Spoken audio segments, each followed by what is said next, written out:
जी, आज का जो ये टॉपिक है, वो है सर तन से जुदा। सर तन से जुदा।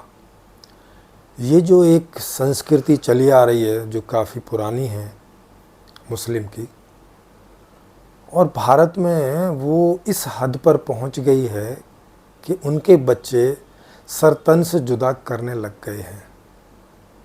अभी शुरुआत तो उन्होंने कर दी है। अब इसका अंजाम क्या होगा, आज के वीडियो में हम यही विचार विमर्श करेंगे। और इसको कौन लोग रोक सकते हैं और उन्हें क्या करना चाहिए इसके लिए। अभी जो ये मुनव्वर फारूकी ने वहाँ पे शुरू किया, और अभी उसका प्रोग्राम यहाँ दिल्ली में भी होने वाला है, और वो बहुत बड़ी असभ्य ढंग से कटाक्ष करता है हिंदुओं के देवी देवताओं पर। तो ये जो दूसरे धर्मों के देवी देवताओं पर असभ्यता पूर्वक जो कटाक्ष करने का तरीका है, इससे कितनी समस्याएं समाज में पैदा होती हैं, उसके कारण और निवारण पे ये आज का वीडियो है, आज की चर्चा है। आज इसको देखिए। ये जो ब्लास्फेमी है, माने ईश निंदा वाली जो बात है कि एक धर्म वाले लोग दूसरे धर्म के ईश्वर या देवी देवताओं पर जो भद्दे तरीके से कटाक्ष करते हैं, ये एक समस्या बनी हुई है बहुत सारी। और ये केवल भारत में नहीं, पूरी दुनिया में ये एक समस्या बनी हुई है कि लोग अपने धर्म के देवी देवताओं को तो सम्मान देते हैं, मगर दूसरे धर्म के देवी देवताओं को कई बार बड़े भद्देजनक ढंग से जो है माने कोई सही बात भी अगर बोलनी होती है उनके बारे में, तो उसे भी थोड़ा अपमानजनक दृष्टि से बोल देते हैं। तो इस पर भी कुछ स्पष्टता होनी चाहिए, क्योंकि ये समस्या दिन पे दिन गहराती जा रही है, बढ़ती जा रही है, ख़ास तौर से भारत में।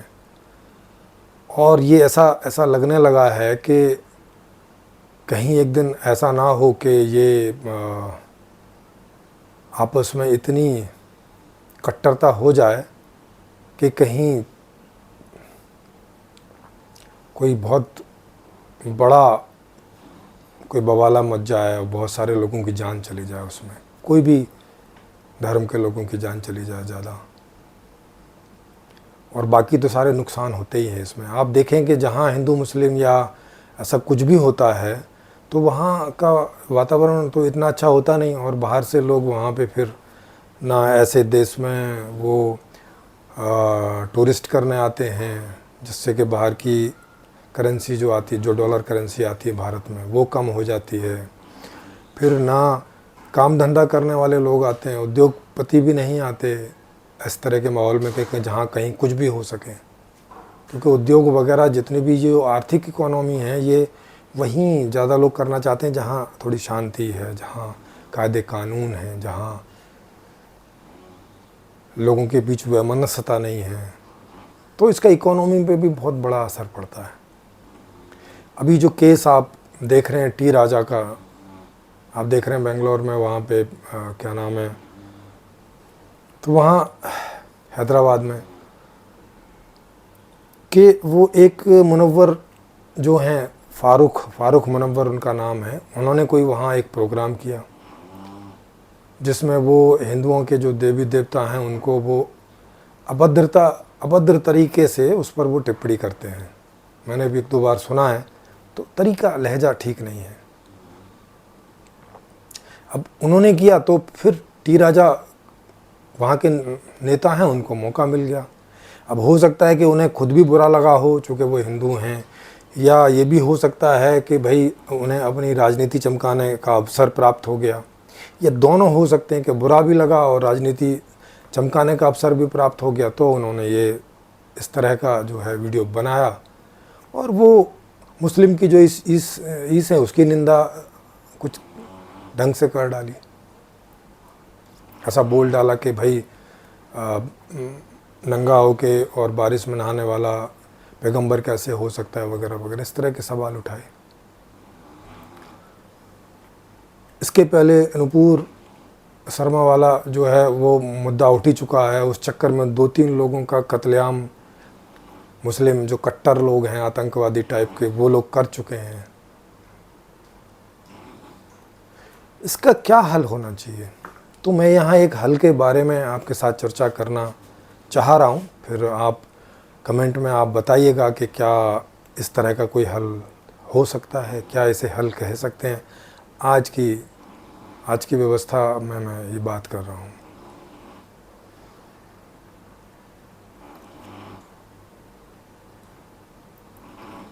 कि ठीक है, किसी बात पर टिप्पणी करनी है तो उसको सभ्यतापूर्वक भी तो किया जा सकता है। क्या ज़रूरी है कि उसमें अभद्रता शामिल की जाए?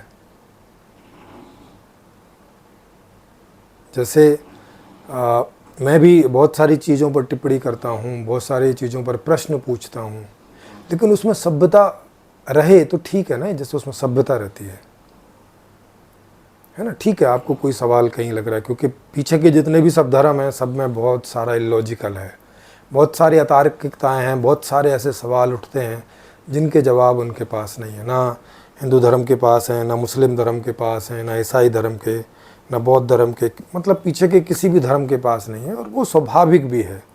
वो सब 1000 साल, 1400 साल, 2000 साल, 3000 साल और उससे भी पुराने जो धर्म हैं, उस समय कितनी सोच समझ रही होगी। अब उस सोच समझ से जो जिन धर्मों का निर्माण हुआ है उसमें सीधी सी बात है बहुत सारी कमियां आपको दिख जाएंगी, और तब से लेके अब तक में उसमें कितना सारा जोड़ तोड़ सब हुआ होगा। तो उसमें बहुत सारी कमियां आप और हम सब निकाल सकते हैं और होंगी ही, तभी तो आज दूसरा सिस्टम है, माने दूसरा धर्म है। तभी तो आज लोकतंत्र जो है वो एक ऐसा धर्म है जो पहले किसी धर्म में कोई लोकतांत्रिक सिस्टम नहीं रहा। तो सीधी सी बात है, वो क्वेश्चनेबल है, उसमें बहुत सारे क्वेश्चन उठेंगे ही उठेंगे। लेकिन क्या इन चर्चाओं को सभ्यतापूर्वक नहीं किया जा सकता क्या? जैसे फारूक मुनव्वर को भी अगर कोई बात बोलनी है तो जरूरी है कि कटाक्ष में बोला जाए, सभ्यता के दायरे में नहीं कहा जा सकता क्या? इस तरह से कि आप जिन्हें कह रहे हो उन्हें बुरा ना लगे, है ना।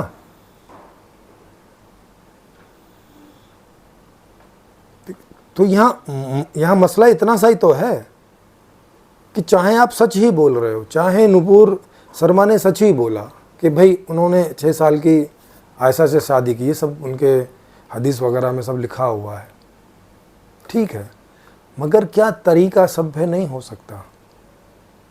अच्छा, उन्होंने भी ये टिप्पणी की, उनके पहले भी वहाँ कोई दूसरे मौलवी वगैरह थे, वो भी जो है उटपटांग टिप्पणी कर रहे थे कि ये कह रहे थे शिवलिंग है, वो कह रहे थे फव्वारा है, और उसको भी वो कटाक्ष वे में कि वहाँ उस सड़क पे इतने सारे वो हैं तो सब क्या शिवलिंग हो जाएंगे वगैरह वगैरह। तो मेरे कहने का मतलब, हालांकि इनके कारण मौजूद हैं कि ऐसा सब लोग क्यों करते हैं, इसके कारण हैं मौजूद, और जब तक उन कारणों का निवारण नहीं होगा इसको सॉल्व नहीं किया जा सकता। और उसके लिए तो हम लोग एक नई पूरी व्यवस्था लेके आ रहे हैं जिसका नाम संपूर्ण समाधान है। उसमें तो सभी चीज़ों का स्वाभाविक रूप से समाधान है, लेकिन चलो वो तो जब आएगी, 2029 के हिसाब से हम लोग तैयारी कर रहे हैं, तो वो तो जब आएगी तब आएगी। क्या आज के समय में हम इतना नहीं कर सकते कि भाई सभ्यता के दायरे में हम ये बात कहें, ये बात चर्चा में लाएं, किसी बात पर चर्चा करें, कोई बात सही है गलत है, ये सभ्यतापूर्वक चर्चा करके भी तो तय हो सकता है ना, कि गाली गलौज से ही या नफरत भरे तरीके से उस बात को रख के ही ये तय होगा क्या? उससे तो लड़ाई होगी, उससे तो तय नहीं होगा। क्योंकि मैंने भी बहुत सारे मुसलमानों से और दूसरे धर्मों के लोगों से चर्चाएं की हैं, और चर्चा के दौरान सभ्यतापूर्वक उन्होंने माना है कि उसमें इन सवालों के जवाब नहीं हैं, बहुत सारी उसमें अतार्किकताएं हैं। अंत में वो ये कह के उठते हैं कि हाँ ये सब भाई मान्यता पे आधारित है, इसमें कुछ ऐसा कोई विज्ञान जैसा, कोई समझ जैसी, कोई इस तरह का कुछ नहीं है। फिर भी वो उसको मानते रहते हैं, तो उनकी अपनी कोई मजबूरी है, सामाजिक बाध्यताएं हैं। आप देख ही रहे हैं कि अभी जो कोई लोग एक्स मुस्लिम हो जा रहे हैं तो अब उनके ऊपर उनको मर्डर होने का भय होने लगता है, वो अपना चेहरा छिपा के बात करते हैं। कई प्रकार की बाध्यताएं हैं ना कि आदमी खुल के सामने नहीं आता है। कई धर्मों की हैं ऐसी बहुत बड़ी कमियां। जैसे मुस्लिम धर्म में ये कमी है कि वो इस प्रकार के कट्टर हैं कि अगर उनके वहाँ से कोई आदमी उनका धर्म छोड़ दे तो उन्हें बहुत बुरा लगता है, और इतना बुरा लगता है कि वो उसको माने मर्डर तक भी कर सकते हैं। तो सवाल इस बात का है कि क्या कटुता भरे लहजे से ये समस्या दूर हो जाएगी क्या? अभी जैसे बहुत सारे एक्स मुस्लिम इन चीज़ों को उठा रहे हैं यूट्यूब पर, तो वो एक सॉल्यूशन की दिशा में जाएगी ना बात। मैंने कईयों को देखा है कि बड़ी सभ्यता के दायरे में बात रखते हैं। जैसे एक शायद समीर है उनका नाम, वो बड़े अदब से बात करते हैं, बड़ी सभ्यता के दायरे में, एक्स मुस्लिम है, और हदीस और कुरान में बहुत सारी आयतों पर वो अपने प्रश्न उठाते हैं, बड़ी सभ्यता से उठाते हैं और सभ्यता से बात करते हैं, गाली गलौच नहीं करते। कुछ एक ऐसे भी हैं जो गाली गलौच करते हैं और असभ्यता की तरह बात करते हैं।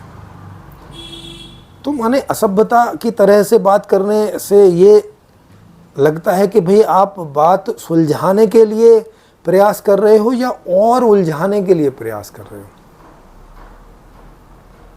अगर सुलझाने के लिए प्रयास कर रहे हैं तब तो सभ्यतापूर्वक करना होगा ना। अगर दूसरे को बुरा लगाना है, दूसरे को का दिल दुखाना है, दूसरे को नीचा दिखाना है इन सब चीज़ों से, तो ये तरीका सुलझाने का तो नहीं हो सकता है। इससे तो लड़ाई पैदा हो सकती है, तुम्हारे भी जान की जोख हो सकती है और सामने वाले की भी जान की जोख हो सकती है। अभी आप देखें इसमें जो हो रहा है वो क्या हो रहा है कि नेता लोग तो ठीक है, वो जो है अपने वोटों के चक्कर में इस सब को करते हैं, मगर ये करते करते बात इतनी हाथ से ना निकल जाए कि फिर नेताओं का भी मर्डर हो और जनता भी एक दूसरे का मर्डर कर डाले, है ना। एक हर चीज़ की एक लिमिट होती है ना, तो फिर हाथ से ना निकल जाए मामला और बहुत बड़ा जान का और माल का और बहुत बड़ा इकोनॉमिक का झटका झेलना पड़े, बहुत सारी अस्थिरता का झटका झेलना पड़े, इतने स्तर तक बात चली जाए। और अगर ये बढ़ती रही ऐसे ही तो ये एक दिन चली जाएगी।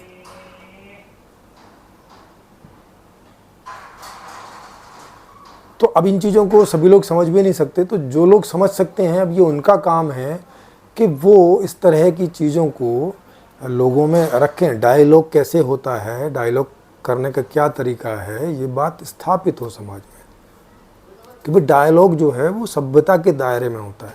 असभ्य पूर्वक होके डायलॉग नहीं होता है, सभ्य पूर्वक होके तो लड़ाई होती है।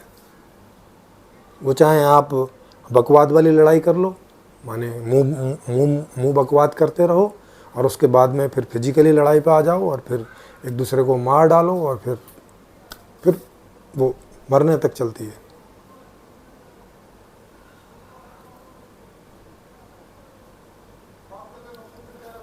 तो ये और मैं आप सब लोगों को अपने सब, क्योंकि मुझे ये समझ में आया तो मैंने ये बात को रखना मुझे मेरा कर्तव्य लगा और मेरी इच्छा भी हुई कि मैं ये बात आप सबके सामने रखूं। और अगर आपको भी ये ठीक लगे तो आप कमेंट करके बताइएगा, ठीक नहीं लगे तो भी कमेंट करके बताइएगा, और ठीक नहीं लगे तो हमारे यहाँ ओपन मंच भी होता है, ऑनलाइन ओपन मंच। आप जहाँ हैं वहीं से इसमें ऑनलाइन भाग ले सकते हैं। बस आप मुझे बता दें, ये जो वीडियो आप देख रहे हैं इसके डिस्क्रिप्शन में एक टेलीग्राम ग्रुप का लिंक है। टेलीग्राम ग्रुप का जो हमारा टेलीग्राम ग्रुप है उसका नाम है ULM नेक्स्ट सिस्टम फोरम। तो उस पर आप क्लिक करेंगे तो आप उस ग्रुप से ऑटोमेटिक जुड़ जाएंगे और फिर वहाँ आप मुझे बता दें कि आप वक्ता के तौर पर इस विषय पर यहाँ ऑनलाइन आना चाहते हैं, तो बाकी की व्यवस्था हम लोग कर देंगे। तो या जिनको लगता है कि इससे बेहतर कोई उनके पास उपाय है तो वो भी आमंत्रित हैं इस बात पर। लेकिन वहाँ पे सभ्यता के दायरे में बात होती है, मतलब सभ्यतापूर्वक आप बात रखेंगे, कोई भी बात में कोई इस तरह से नहीं रखेंगे कि किसी के भाव को, किसी की भावनाओं को ठेस पहुँचे, किसी की भावनाओं को बुरा लगे, क्योंकि हमारा उद्देश्य किसी को आहत करना नहीं है बल्कि सुलझाना है। और सुलझाने के लिए ज़रूरी है कि चीज़ों को सुलझी हुई फॉर्म में रखा जाए, उलझी हुई फॉर्म में नहीं है। अगर आप दूसरों का दिल दुखा के और कोई चीज़ रखोगे या कोई चीज़ इस तरह से रख रहे हो कि उसको सुन के और उसका दिल दुख जाता है, तो वो तो और उलझन में हम उसको डाल रहे हैं बजाय सुलझाने के, है ना। क्योंकि भारत में कोई इस निंदा का कानून है नहीं है यहाँ पे, तो और उसको इसलिए नहीं रखा कि लोगों को बोलने की आज़ादी रहे, ऐसा ना हो कि भाई आप किसी के भी धर्म के बारे में कुछ बात ही ना कर पाओ। इस निंदा का यहाँ कानून बनाया जा सकता है, पाकिस्तान या उनके और दूसरे देशों के जैसा नहीं। इस निंदा का इस तरह से बनाया जा सकता है कि भाई आप बात रख सकते हो, कोई भी जो भी सच बातें हैं वो बातें आप रख सकते हो, मगर इस तरह से कि उसमें दूसरे का मान गिराने की, दूसरे को बेइज्जत करने की, दूसरे की भावनाओं को ठेस पहुंचाने का जैसा तरीका ना हो, ऐसा तल्ख तरीका ना हो। अगर कोई तल्ख तरीके से या कोई कॉमेडियन तरीके से, मतलब हास्यास्पद तरीके से या कोई कटाक्ष के तरीके से अगर कोई उस पर करे तो इसको बुरा माना जाए। और ये तो आम जिंदगी में भी बुरा मानना चाहिए, मतलब ऐसा नहीं कि उसी के बारे में, दूसरी चीज़ों के बारे में भी, क्योंकि किन्हीं चीज़ों के बारे में तर्क करना है या वितर्क करना है तो सभ्यता के दायरे में भी ठीक है। मुझे ये सवाल उठ रहा है आपके धर्म के बाबत, आपका क्या आंसर है? फिर कोई वो आंसर करते हैं, फिर उसमें आप क्वेश्चन पूछिए। इससे वो इस्टेब्लिश हो जाएगा कि इनके पास जो आंसर है वो लॉजिकल है कि नहीं है, क्या है। और ये सुनने वालों को सबको समझ में आ जाएगा। ये सुनने के बाद में वो अपने जाती तौर पे क्या उसके बारे में डिसीजन मेकिंग करते हैं कि भाई उन्हें वो धर्म बनाए रखना है या बना के नहीं रखना है, ये उनका अपना मुद्दा हो। तो इसी प्रकार के, क्योंकि ये समस्या मुस्लिम धर्म में सबसे ज़्यादा है, बाकी धर्मों में उतनी नहीं है। जैसे हिंदुओं के उसमें आप बोल दें तो वो इतने सीरियसली नहीं लेते, ईसाई में भी नहीं लेते, और क्या नाम है, बाकी जितने भी धर्म हैं वो इस मामलों में इतने कट्टर नहीं है कि वो उनकी कोई इस निंदा करे या उसके साथ में थोड़ा बहुत कोई अभद्रता करे तो वो इतने सीरियसली नहीं लेते। मुस्लिमों में ही बहुत ज़्यादा सीरियस है, और ये सीरियसनेस के पीछे वजह है कि उनके जो मौलवी हैं, मौलाना हैं, वो उन सबको ऐसा सब भरते चले आए हैं मस्जिद में या जहाँ भी वो उन्हें पढ़ाते लिखाते हैं कुरान वगैरह, उसमें वो ये सब भरते चले आए हैं उनके उसमें।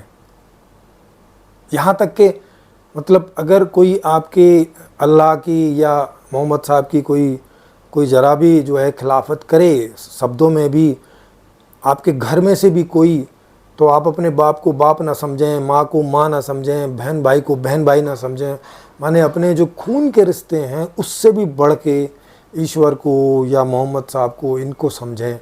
तो ऐसा उनके उसमें इतना कट्टरता से भरा गया। अब उन्हें नहीं समझ में आ रहा है, मौलानाओं को और उनको नहीं समझ में आ रहा है कि वो ये क्या कर रहे हैं। उनको ऐसा लग रहा है कि ऐसा करके वो कोई बहुत बहुत भला काम कर रहे हैं, लेकिन देख नहीं रहे हैं कि वो अपने लोगों को कट्टर बना रहे हैं, अतार्किक कट्टर बना रहे हैं। और इसका परिणाम यही होगा कि अगर कभी ऐसा हुआ, मैं तो कहता हूँ कि ऐसा ना हो कभी, उसके पहले ही लोग समझ जाएं या ये व्यवस्था बदल जाए तब तक। लेकिन बाई चांस समझो कि अगर ऐसा ना हुआ और ये बात ऐसे ही बढ़ती चली गई, तो दूसरे धर्म वाले लोगों को भी कट्टर होने की मजबूरी हो जाएगी, है ना।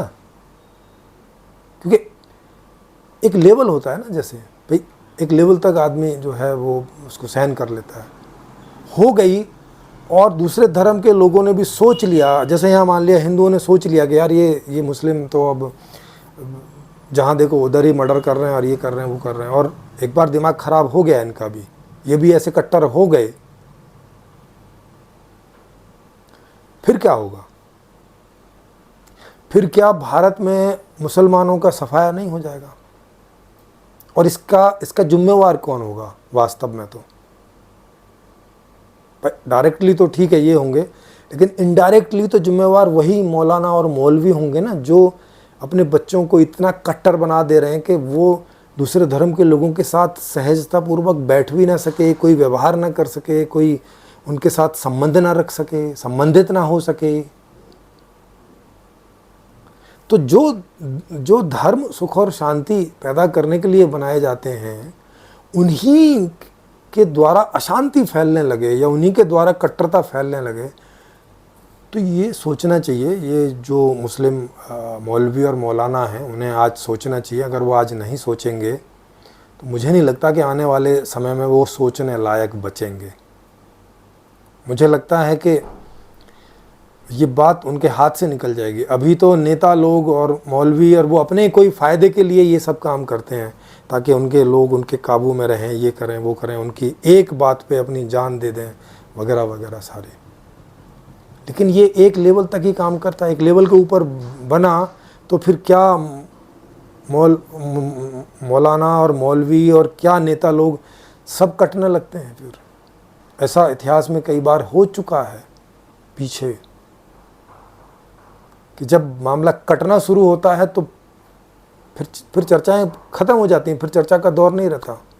चर्चा का दौर कट्टर होने तक, लड़ाई होने तक के पहले ही है, कि अगर मामला सुलट जाए तो सुलट जाए, नहीं तो फिर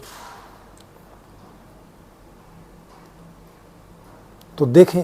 क्योंकि यहाँ पे ये पहल मुस्लिम लोगों को ही करनी है, क्योंकि सबसे ज़्यादा समस्या उन्हीं के धर्म में है।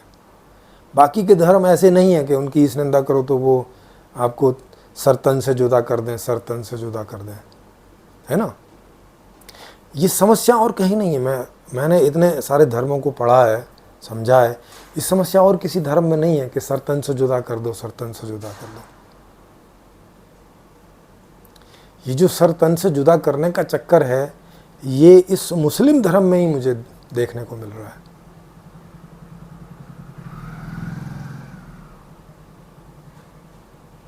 तो इन्हें चेतना चाहिए। अगर ये नहीं चेते तो मुझे नहीं लगता कि जहाँ पे ये कम है संख्या में, वहाँ इनका भविष्य उज्जवल है, वहाँ खतरे में है। और ये इस प्रकार की दुर्घटनाएं करने वाले लोगों को समझ नहीं है कि वो अपने सभी लोगों को इस खतरे में डाल जा रहे हैं। खैर, जो इन सब चीज़ों का सेंटर है, ये उन्हें समझने की ज़रूरत है। जो मौलाना और मौलवी हैं, उन्हें समझने की ज़रूरत है सबसे पहले, क्योंकि वही भाई ये सब तो उन्हीं को फॉलो करते हैं ना। तो अगर वो उन्हें समझाएंगे तो तुरंत समझ जाएंगे।